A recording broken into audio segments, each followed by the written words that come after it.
Hey beauties, welcome back to my channel. Today I'm doing part 3 of brands I am losing interest in. Not brands that I have completely lost interest in, but brands that, I'm not really looking out for, I'm not checking for them, or maybe they have been putting out products that I haven't really been into, or, just a lot of different things. I will explain the reasoning for each brand.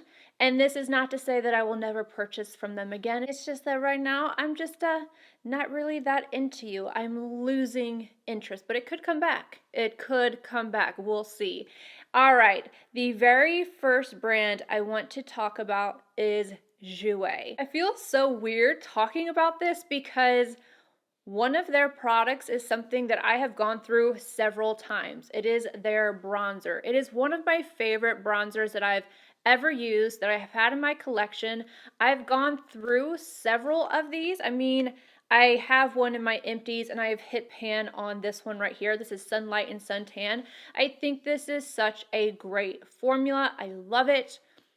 And I really like their blushes, but I don't really use the blushes as much as I used to. This is the one thing that I use from them the most, but it just seems that I haven't seen anything come out from them that I really wanted. I cannot even tell you the last time, other than the bronzer or the blush, that I was like, oh yeah, I want to get that. Eyeshadow palettes, highlights, nothing. I'm not into it. I'm definitely losing interest in Jouer.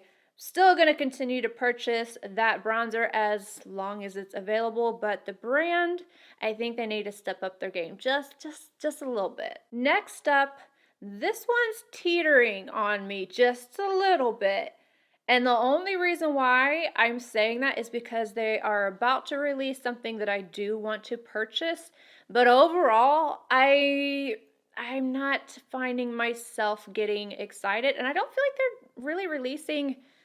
Well, no, I talked about something recently.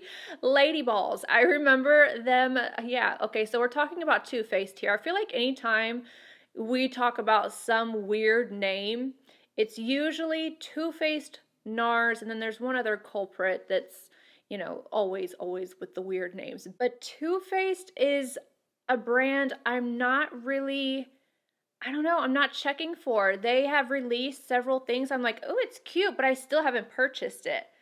And usually with Too Faced, I'd be on it, and I really, really like the brand, especially their formula of shadows that are in the tin packaging. And I remember the last ones that they came out with, and the smaller ones, I almost got it, but I didn't get it.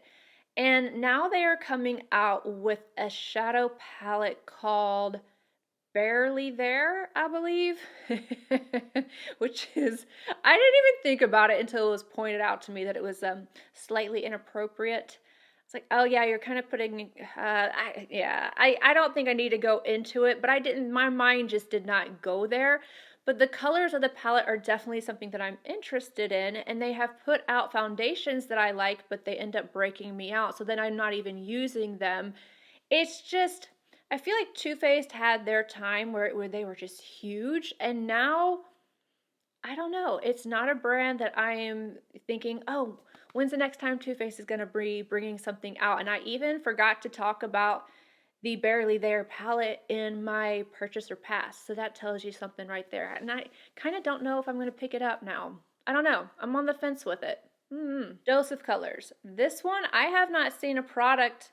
I can't remember the last time I saw a product that I was really interested in. I think the last time was, I remember they had the little shadow palettes. I really liked those, the Sassy Siennas. They had a brown, the cool tones. I liked all those, but it's been a hot minute since they've put something out that I have been interested in. I don't remember the last time that I got excited about Dose of Colors. I even had to go on the Dose of Colors website and start looking through. I'm like, there's nothing. There's nothing there. So I hope they can bring it back, because I do actually like their shadow formula, and I think they have a good gloss formula. I feel like they're a good brand. They just, again, I don't, and it could be something to do with the current situation in the world, but I don't know. I don't know, just haven't been hearing a lot from that brand. So when you don't hear it, it's kind of like out of sight, out of mind. I don't know. I hope they can bring it back. Oh, I kind of feel bad saying this one. Anastasia Beverly Hills. There was a time where it's like every single palette that was coming out was just killing it, killing it, killing it. And Jackie Aina, that's one of the last ones that I remember just being amazed. Oh, and the Sultry palette.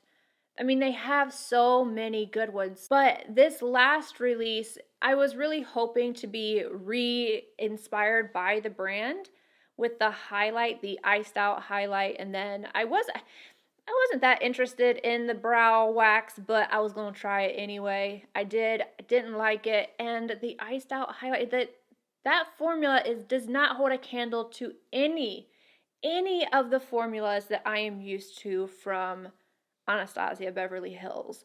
I actually do like the Norvina Pro Pigment palettes, but I don't know, they were all released at the same time, like just, you know, within a few weeks of each other, and then it was like nothing. I don't know what's going on with the brand, but the last release just kind of broke my heart a little bit. It just kind of made me go, like I had such high hopes for that highlight.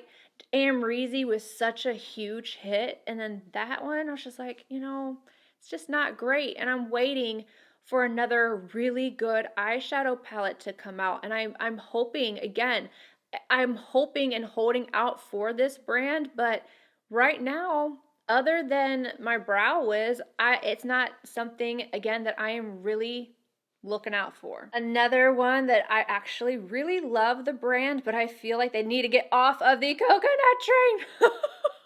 I'm so tired of coconut. Not just because coconut oil breaks me out and some of the derivatives. I've gotten a little less sensitive, but Marc Jacobs, they put it's strong in their products. Let me just tell you, not only can you smell it, but if you have sensitivities to coconut, their products break me out. And I would love for them to get off of the coconut train and then also start coming out with more eyeshadow palettes. They have an amazing formula. There was that one that came out in the white packaging. I love the color story, but I did not feel like it was the same quality. And then the recent launch, it was disappointing. The highlight was just, I don't know what they're doing with their highlights. They're just not great. They're kind of textured, a little too thick. It didn't make sense for that color to even be in the lighter palette, the cafe, whatever. I was just disappointed by that. And the foundation, other than the fact that it broke me out, was just not a good foundation. A foundation concealer in one, the extra shot. This brand, I don't know. Get off the coconut train. Try something else. They have amazing products in their line already. But as far as coming out with new products, I don't know. I was excited about this last launch. Not excited about the coconut, but I was excited about this last launch, and they just didn't redeem themselves. They did not redeem themselves. And then we have Cover FX. What happened to them? Oh my gosh, I thought about this when I was doing my collection tour, and there's a palette in there that I wanted that palette for one shade as a highlight. So good. So good. And they've actually had some good foundations, concealers, and they had a huge success with the Cover FX drops. Those highlight drops were just like everything. And then the custom enhancers. But as of late, I haven't seen anything from them that makes me want to go out and buy from the brand. Again, I'm starting to not only lose interest, but I'm starting to forget about these brands. However, the next one is a brand that I am seeing so much that I am starting to lose interest because I'm overwhelmed. And it's Colourpop. I've noticed that recently, every time I'm doing a purchase or pass, I'm like, I really like this. Like with the Bambi one, I really wanted that thumper and the flower. I already have them. It's like they do this same palettes over and over and over again, but then they put it in this really cute packaging and I want it. But I'm losing interest in the way of I'm so overwhelmed by everything that they put out, and then I think back, I'm like, well, I already have this from the same brand. I love having, I can have 20 cool tone palettes, but they're all from different brands, so they're different formulas, and they're going to have the slight differences or whatever, still the same palette. But when it's the same brand putting out these same colors, and it's always the same color blushes and the lip glosses that go with these palettes, it's just too much. I can look at it and appreciate it, but I usually am not buying them because it's just too much. So I'm starting to lose interest literally because it's just overwhelming. I can't keep up with it, and therefore it makes me not want to. Is anyone else like that, or is it just me? It can't be just me. I know it's not just me. Anywho, you guys let me know, what are some brands that you are losing interest in, or maybe you have completely lost interest in? I've done these videos before and I've mentioned some brands, and then they have come back into my life and got re-inspired by them. So I'm hoping that that happens with some of these, but overall, these brands are just kind of, they're lackluster to me. It's just, I'm losing my feels. I'm losing my feels. So you guys let me know some brands that you're losing your feels for as well. I love you all, and I will see you in my next video. Bye, guys.